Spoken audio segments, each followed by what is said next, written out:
பியூட்டிங்கிற வார்த்தையை பயன்படுத்துற இடத்துல பிளசன்ட்ங்கிற வார்த்தையை பயன்படுத்த முடியாது. நீங்க டிக்ஷனரி எடுத்தீங்கன்னா ரெண்டுக்கும் கிட்டத்தட்ட ஒரே அர்த்தம் தான் போட்டிருப்பா. இதெல்லாம் அனுபவத்தினால வருது. சொற்களுடைய வீரியம் இருக்கு, எல்லையற்றவை, வலிமை உடையவை. அதனால எந்த படைப்பா இருந்தாலும் அந்த படைப்புல சொல் ரொம்ப முக்கியம், சொல்லின் அமைப்பு ரொம்ப முக்கியம். இப்ப ஒன்னே ஒண்ணு, எவ்வளவு காலமானாலும் ஏன் நம்மளால திருவள்ளுவரை மறக்க முடியல? Best words in the best order அப்படிங்கிற மாதிரி அந்த மனுஷன் எழுதியிருக்கிற அந்த 1.25 அடி ஒருத்தர் ரொம்ப அழகா சொன்னான். ரொம்ப வம்பு பண்ணா 2 அடி கொடுப்பா சரியா போடுவான் அப்படின்னா. இதை திருவள்ளுவன் தான் முதல்ல கண்டுபிடிச்சான். யாராவது வம்பு பண்ணா 2 அடி கொடுப்ப, என்ன திருக்குறள் 2 அடி, அது 2 அடி கூட கிடையாது, 1.25 அடி போதும்னு முடிவு பண்ணான். அந்த 1.25 அடியில் ஒரு அடி கொடுக்குறான் பாருங்க, பயங்கரமா கொடுக்குறான். எங்களை மாதிரி பேச்சாளருக்குனே ஒரு குறள் எழுதியிருக்கிறான், எங்களை மாதிரி பேச்சாளருக்குனே எழுதியிருக்கிறான். அந்த குறள் ரொம்ப அருமையான குறள். ஓதி உணர்ந்தும் பிறர்க்கு உரைத்தும் தான் அடங்கா பேதையில் பேதையார் இல். ஓதி உணர்ந்து பிறர்க்கு உரைத்து. ஏன் அரெஸ்ட் ஆகிற சாமியார் நம்பர் ஜாஸ்தியா இருக்கு, பிரமாதமா கிளாஸ் எடுக்கிறான், அப்புறம் பார்த்தா ஏ கிளாஸ் ஜெயிலில் உட்காந்துருக்கான். ஓதி உணர்ந்து பிறர்க்கு உரைத்து தான் அடங்கா பேதை. என்ன வார்த்தை, தான் அடங்கா பேதையில் பேதையார். முட்டாள்ல இவன் தான் பெரிய முட்டாள். பேதையில் பேதையார் இல். தூக்காட்சா, நீ எந்த காலத்துக்கு வேண்டிய அத்தனை விஷயத்தையும். என்கிட்ட ஒருத்தர் கேட்டாரு, திருவள்ளுவரை பெருமையா பேசுறீங்க, திருவள்ளுவர் தப்பு பண்ணிருக்க மாட்டாரா? பண்ணிருப்பாரு. அப்ப நான் அதை விட்டுடலாமா? விட்டுடு. அது எப்படி? அதான் விட்டுடுன்னு அவரே எழுதியிருக்கிறாரு. மற்றவன் எழுத மாட்டான், நான் என்ன சொல்றேன்னு அதை அப்படியே கேளு அப்படின்பா. திருவள்ளுவர் மட்டும் சொல்ற அப்படிலாம் ஒன்றும் அவசியம் இல்லைப்பா. எப்பொருள் யார் யார் வாய் கேட்பினும் அப்பொருள் மெய்ப்பொருள் காண்பது அறிவு. இந்த யார் யாருன்னு ஒரு வார்த்தை போட்டான் பார்த்தீங்களா திருவள்ளுவர், அதே பாவி. அந்த யார் யாருங்கிறத எப்படி? எப்பொருள் யார் யார் வாய் கேட்பினும். ஒருவேளை மருமக சொல்லி மாமியார் கேட்க வேண்டி வரலாம். இவன் என்ன சொல்றது, அவ சொன்னது கரெக்டா தப்பான்னு மட்டும் பாரு. யார் யார் வாய் கேட்பினும். சில சமயத்தில் நமக்கு ஒரு சின்ன பிள்ளை நமக்கு புத்தி சொல்ற ஒரு சூழ்நிலை வரலாம். அவன் சொல்றான்னா நீ கேட்டுக்க, என்ன கெட்டு போச்சு, இந்த துணோண்டு பையன் எனக்கு புத்தி சொல்றதா அப்படின்னு. நாங்கள் இந்த மேனேஜ்மெண்ட் டெக்னிக்ஸ் பற்றி கிளாஸ் எடுப்போம், கம்பெனியில் போய் எடுப்போம், காலேஜில் போய் எடுப்போம். பல பேர் நினச்சிக்கிட்டு இருக்கிறான் சுகி சிவம் கோயிலில் பேசி பணக்காரர் ஆயிட்டார். கோயிலில் பேசின வரைக்கும் வாடகை வீட்டில் தான் இருந்தேன். காலேஜில் பேசினேன், கார் வாங்கினேன், கம்பெனியில் பேசினேன், வீடு வாங்கினேன். இது விவரமே தெரியாம சுகி சிவம் கோயிலில் பேசி சம்பாதிச்சிட்டார். கோயிலில் அதெல்லாம் கோயிலில் பேசினா தேங்காய் மூடி கொடுப்பான், அப்புறம் ஒரு 500 ரூபாய் கவரில் வச்சு கொடுப்பான், அவ்வளோதான். 1000 ரூபாய் கொடுத்தா பெரிய விஷயம். நான் அதையும் வாங்கினேன், அப்புறமா கம்பெனிக்கு போனேன், காலேஜுக்கு போனேன், அப்புறம் நானே கம்பெனி ஆரம்பிச்சேன். இதெல்லாம் எவனுக்கு தெரியும்? இன்கம் டாக்ஸுக்கு மட்டும்தான் தெரியும். அது அப்படியே இருக்கட்டும் ஒரு பக்கத்துக்கு. கம்பெனியில் போய் நாங்கள் கிளாஸ் எடுப்போம்.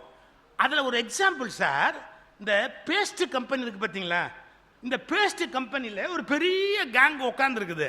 அந்த பேஸ்ட் கம்பெனியில் என்ன யோசிக்கிறாங்க, சேல்ஸ் இன்க்ரீஸ் பண்ணுறது எப்படி அப்படின்னு சேல்ஸை பற்றிய எக்ஸிக்யூட்டிவ்ஸ் ஒரு 10 பேர் 12 பேர் காலையிலேருந்து பேஸ்டோட சேல்ஸை இன்க்ரீஸ் பண்ணணும்னு உட்காந்துருக்கான். ஒன்றுமே ஆகலை. எப்படி மார்க்கெட்டில் நம்ம இம்ப்ரூவ் பண்ணுறதுன்னு. இவங்களுக்கு காஃபி சப்ளை பண்ணுவான் பாருங்க, அப்பப்போ கொண்டாந்து. அவன் பார்த்தான், அட பாவீங்களா, ஏசி ரூமில் உட்காந்து காலையிலேருந்து தின்னுக்கிட்டே முந்திரி பருப்பி அதையும் தின்னுக்கிட்டு ஒரு உருப்படியான யோசனை கூட சொல்ல மாட்டேங்கிறீங்க அப்படின்ட்டு கடைசியாக அந்த காப்பியை வச்சுட்டு முதலாளிட்டு ஒரு வார்த்தை சொன்னான், நான் ஒரு ஐடியா சொல்லட்டுங்களான்னு. ஏய், காப்பி கொடுத்ததோடு வெளியே போ, நீ என்ன பெரிய ஐடியா சொல்கிறதுனா? ஒரே ஒரு என்ன, நீங்கள் ஒரு சின்ன காரியம் பண்ணுங்க, அந்த பேஸ்ட்டு அந்த அந்த வாய் இருக்குல்ல, பேஸ்ட்டோட வாய் கொஞ்சம் பெருசாகும். அது பெருசாகுனா எப்படி சேல்ஸ் ஆகும்? மனுஷன் அமுக்கிற போது பழைய ஸ்பீட்லேயே அமுக்குவான். வாய் பெருசா இருக்கிறதால பேஸ்ட் நிறைய வெளியே வந்துடும். 30 நாள் யூஸ் பண்ண பேஸ்ட் 22ஆம் நாள் காலி ஆயிடும். மறுபடியும் வாங்குவானா இல்லையா அப்படின்னா? இது சின்ன விஷயம் இல்லைங்க. சில சமயத்தில் நமக்கு புரியாத எத்தனையோ விஷயங்களுக்கு தெருவில் போற யாரோ ஒருத்தர் நமக்கு விளக்க சொல்வான். நான் கற்பனைக்கு சொல்லலை, கொஞ்சம் நீங்க விழிப்பா இருந்தீங்கன்னா அதுக்கு தான் நிமித்திகம்னே பேரு. நீங்க ஒரு பெரிய ப்ராப்ளத்துல இருக்கும்போது உங்களுக்கான ஆன்சரை இந்த பிரபஞ்சம் சொல்லும். யார் மூலமா சொல்லும் தெரியுங்களா? அந்த பஸ்ல பக்கத்து சீட்ல உட்கார்ந்துருக்கோம் மூலமா சொல்லும். அவன் கரெக்டா அதுக்குரிய ஆன்சர் பேசிக்கிட்டு இருப்பான். நீங்க விழிப்பா இருந்தீங்கன்னா அதை பிடிச்சி அப்ளை பண்ணி பார்த்தீங்கன்னா லைஃபே மாறி போயிடும். யார் மூலமா பதில் வரும்னு தெரியாது. கடவுள் ஒவ்வொருவனோடும் பேசுகிறார். அவர் பேசுகிற மொழிதான் நம்முடைய மக்களுக்கு புரிவதில்லை. He wants to talk with every individual. ஒத்தொத்தரோடையும் பேசுறாரு. நமக்கு தான் அது புரிய மாட்டேங்குது. இதை என்ன நினைச்சாரோ தெரியல திருவள்ளுவர். எப்பொருள் யார் யார்வாய் கேட்பினும், அடுத்த வார்த்தை யார் யார்வாய் கேட்பினும். எவ்வளவு பெரிய ஆளா இருக்கலாம், அப்படி யார் யார் வாய் கேட்பினும், எங்க கேட்டாலும் பரவாயில்லை, உனக்குன்னு ஒரு அறிவு இருக்குப்பா, அதன் மெய்ப்பொருள் காண்பது அறிவு.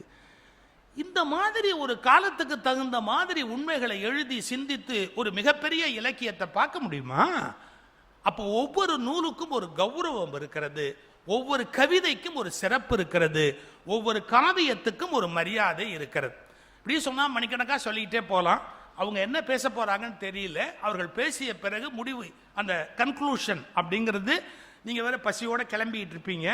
அந்த நேரத்தில் கொஞ்சம் சுருக்கமா எதையாவது சொல்லி அதை நான் அப்போது நிறைவு செய்கிறேன் என்று சொல்லி, ஒரு மனிதனுடைய மரணம் என்பது உயிர் போகும் வரை மட்டுமல்ல, அடுத்தவன் நினைவிலிருந்து போகும் வரை அது வாழ்க்கை என்பதை மீண்டும் நினைவுபடுத்தி இந்த வாய்ப்பை எனக்கு வழங்கியமைக்காக நன்றி பாராட்டி, இப்ப நான் தலைவர்னு பேரை ஒழிய யார் பேசுவாங்கிறத கூட அங்கேருந்து அசரீரி தான் பேசுவேன். நான் சொல்றதுக்கு ரைட் கிடையாது. அவர்கள் சொல்வார்கள். நன்றி, வணக்கம்.